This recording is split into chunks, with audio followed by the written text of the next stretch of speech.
ہم حضرت عمر رضی اللہ عنہ کی خدمت میں بیٹھے ہوئے تھے کہ آپ نے پوچھا کہ فتنے سے متعلق رسول اللہ صلی اللہ علیہ وآلہ وسلم کی کوئی حدیث تم میں سے کسی کو یاد ہے؟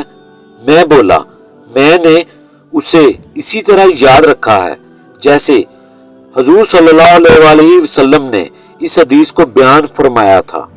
حضرت عمر رضی اللہ عنہ بولے کہ تم رسول اللہ صلی اللہ علیہ وآلہ وسلم سے فتن کو معلوم کرنے میں بہت بے باک تھے۔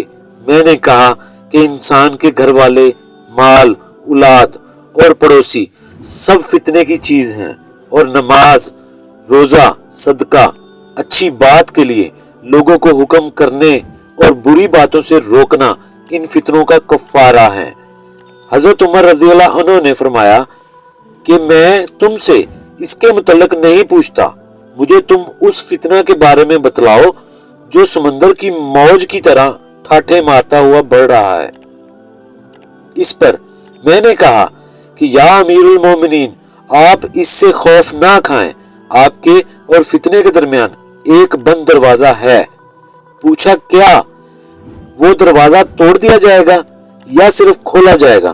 میں نے کہا توڑ دیا جائے گا۔ حضرت عمر رضی اللہ عنہ بول اٹھے کہ پھر تو وہ کبھی بند نہیں ہو سکے گا۔ شقیق نے کہا کہ ہم نے حذیفہ رضی اللہ عنہ سے پوچھا کیا حضرت عمر رضی اللہ عنہ اس دروازے کے متعلق کچھ علم رکھتے ہیں؟ تو انہوں نے کہا کہ ہاں بالکل اسی طرح جیسے دن کے بعد رات کے آنے کا۔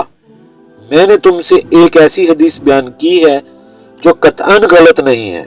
ہمیں اس کے متعلق حذیفہ رضی اللہ عنہ سے پوچھنے میں ڈر ہوتا تھا کہ دروازے سے کیا مراد ہے، اس لیے ہم نے مسروق سے کہا کہ وہ پوچھیں۔ انہوں نے دریافت کیا تو آپ نے بتایا کہ وہ دروازہ خود حضرت عمر رضی اللہ عنہ ہی تھے۔